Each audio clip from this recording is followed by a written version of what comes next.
and welcome to another session of this 30 days of devotion with Pastor Alex. I hope you've been blessed so far, and I want you to subscribe to the channel if you've not done so yet, and also make sure you put on the notification so that every time that a new session comes, you'll be one of the first people to hear about it, and much more. Share with someone who is going to be blessed by these sessions.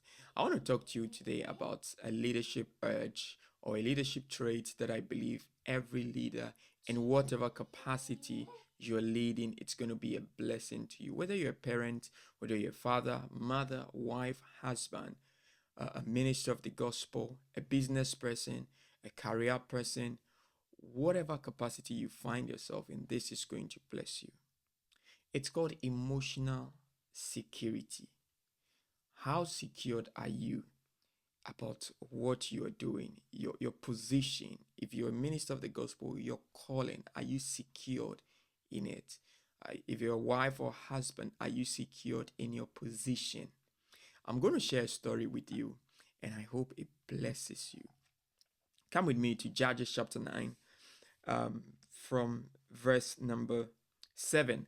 It said, "Now when they told Jotham, he went and stood on the top of Mount Gerizim and lifted up his voice and cried. And he said to them, 'Listen to me, you men of Shechem, that God may listen to you. The trees once went forth to anoint a king over them, and they said to the olive tree, reign over us. But the olive tree said to them, should I cease giving my oil with which they honor God and men, and go to sway over trees?'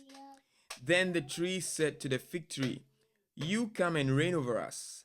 But the fig tree said to them, should I cease my sweetness and my good fruits, and go to sway over trees?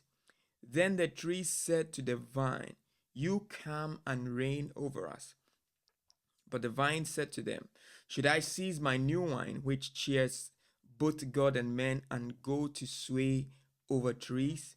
Then all the trees said to the bramble, you come and reign over us. And the bramble said to the trees, if in truth you anoint me as king over you, then come and take shelter in my shade. If not, let fire come out of the bramble and devour the cedars of Lebanon." That's a good story. Now, the import of it is that the trees wanted to anoint or choose a king over them. And then they started consulting different trees.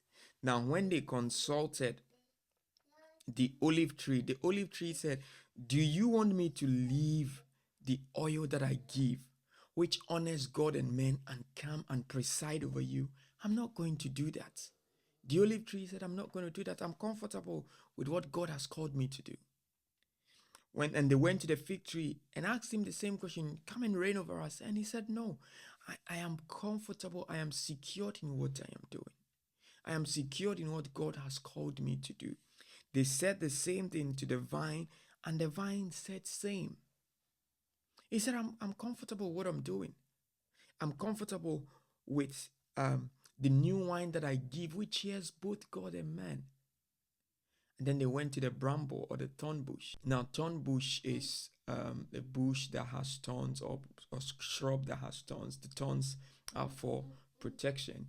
When they asked the thorn bush, he said, well, because it's a shrub, it's actually underlining on the ground. So he said, if you want me to preside over you, then all of you must come under my shade. What he did was to subject them to the level that he was. And in other sense, he wanted to degrade them. He wanted to decrease the value of the other trees. So think about it. The cedar, the vine, they were all big and tall trees.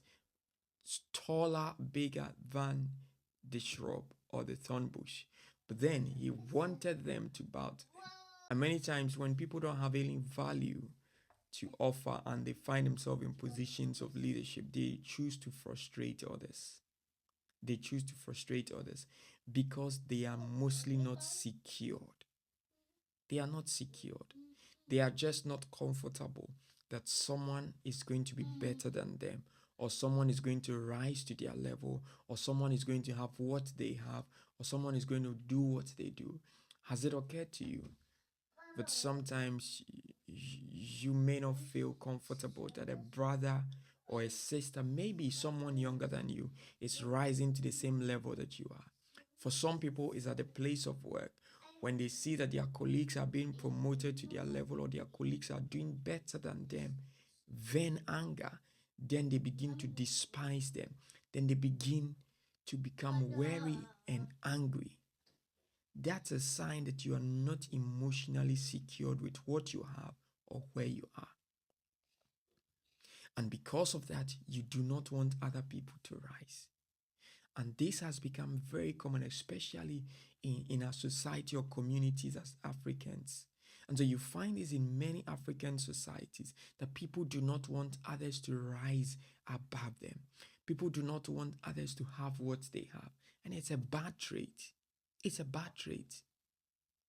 There's another story in the book of Numbers chapter 11 where Moses, by the instruction of God, gathered 70 people to receive grace to lead. And in that assembly, when the day of consecration came, 68 of them came, and 2 people, Eldad and Meldad, they did not show up, but then they were in their camps. But when God came, the spirit of prophecy mounted on Eldad and Meldad, and they started prophesying where they were. And someone told Joshua, Moses' servant, that Eldad and Meldad, they were prophesying just like Moses. And Joshua, out of zeal, went to tell Moses about it. Then Moses said, "Are you jealous for me? Why are you jealous for me?" He said, "Would God that all his people were prophets." In other words, God wants all his people to become prophets. And so there's nothing wrong with seeing Eldad and Meldad and prophesy. That's the trait or the response of a leader who is secured in what God has called them. Moses was secured in the fact that he was the overall prophet and the leader of the people of Israel, and that God was raising people who could do what he was doing. He was not insecure about it. He was not frustrated about it. He was not angry about it. He was not jealous about it. And so he had to scold Joshua that this is not a good trait. And I believe Joshua took a good lesson out of it because he became the next leader after Moses. And what are my takeaways from this?